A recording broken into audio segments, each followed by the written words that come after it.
بسم الله الرحمن الرحيم الحمد لله رب العالمين والصلاة والسلام على سيد المرسلين وعلى آله وصحبه أجمعين القاعدة العثمانية عثماني قاعدة കഴിഞ്ഞ ക്ലാസ്സിൽ ഷദ്ദിനെ സംബന്ധിച്ച് നാം പഠിക്കുകയുണ്ടായി. ഷദ് എന്താണെന്നും നാം മനസ്സിലാക്കി. ഇനി ഷദ്ദിന്റെ ഓരോ അക്ഷരങ്ങൾക്കുമുള്ള ഉദാഹരണങ്ങൾ നമുക്ക് പഠിക്കാം. ഖായിദയിലേക്ക് ശ്രദ്ധിക്കുക. ആദ്യം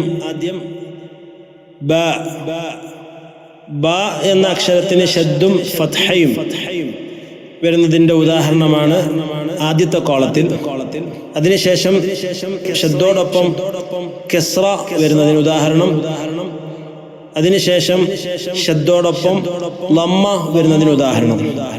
ഉദാഹരണത്തിലേക്ക് ശ്രദ്ധിക്കാം, ഖായിദയിലേക്ക് ശ്രദ്ധിക്കുക.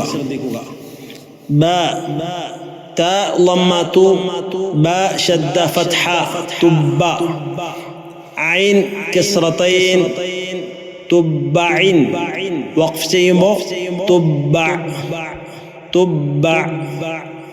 അടുത്ത ഉദാഹരണം ലാം കസ്റ ലി ഹ ലമ്മ ഹു ബ ഷദ്ദ കസ്റ ലിഹുബ്ബി വഖഫ് ചെയ്യുമ്പോൾ ലിഹുബ്ബ്. ഷദ്ദോടുകൂടി വഖഫ് വരുമ്പോൾ, ഷദ്ദുള്ള അക്ഷരത്തിൽ വഖഫ് ചെയ്യുമ്പോൾ കനപ്പിച്ച് നിർത്തേണ്ടതാണ്. അത് ഖുത്ബ് ജദ്ദിന്റെ അക്ഷരമാണെങ്കിൽ ആ രൂപത്തിലും, അല്ലാത്തതാണെങ്കിൽ ഖുത്ബ് ജദ്ദിന്റെ സ്വഭാവമല്ലാത്ത രൂപത്തിൽ വഖഫ് ചെയ്യുകയും വേണം. ഷദ്ദുള്ള മീമും നൂനുമാണ് വരുന്നതെങ്കിൽ മണിച്ചുകൊണ്ടായിരിക്കണം അവിടെ വഖഫ് ചെയ്യേണ്ടത്. വായനയിലേക്ക് ശ്രദ്ധിക്കാം. റ ഫത്ഹ റ ബ ഷദ്ദ ലമ്മ റബ്ബു കാഫ് ഫത്ഹ ക റബ്ബുക റബ്ബുക്. അടുത്ത അക്ഷരം ത യാ ഫത്ഹ യാ ത ഷദ്ദ ഫത്ഹ യത്ത ബ കസ്റ ബി ഐൻ ലമ്മ ഉ യത്തബിഉ വഖഫ് ചെയ്യുമ്പോൾ യത്തബിഅ. അടുത്ത ഉദാഹരണം യുഖത്തിലൂന വഖഫ് ചെയ്യുമ്പോൾ യുഖത്തിലൂൻ. അനിത്തും. അടുത്ത അക്ഷരം സ ഫതമസ്സല ഫതമസ്സൽ. യബുസ്സു വഖഫ് ചെയ്യുമ്പോൾ യബുസ്. ഖുത്ബ് ജദ്ദിന്റെ അക്ഷരം അല്ലാത്തത് കൊണ്ട് യബുസ് എന്ന് ഉച്ചരിക്കാൻ പാടില്ല, മറിച്ച് യബുസ് ഇങ്ങനെയാണ് വഖഫ് ചെയ്യേണ്ടത്. അടുത്ത അക്ഷരം ജീം ഹുജ്ജതഹും സുജ്ജിറത് ഹിജ്ജു വഖഫ് ചെയ്യുമ്പോൾ ഹിജ്ജ്.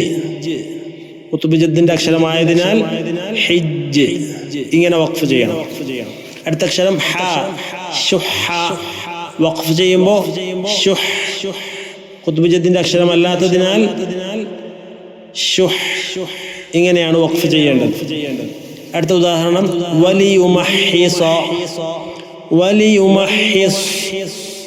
അടുത്ത അക്ഷരം ഖ സഖറഹ യുഅഖിറ യുഅഖിർ. അടുത്ത അക്ഷരം ദാൽ തബദ്ദല تبدل تحدث تحدث سنشد سنشد. അടുത്ത അക്ഷരം ذال كذب كذب يكذبون يكذبون وتلذ وتلذ. അടുത്ത അക്ഷരം റാ حرم حرم شر شر شر شر. അടുത്ത അക്ഷരം زاي تنزل تنزل وينزل وينزل وأعز وأعز.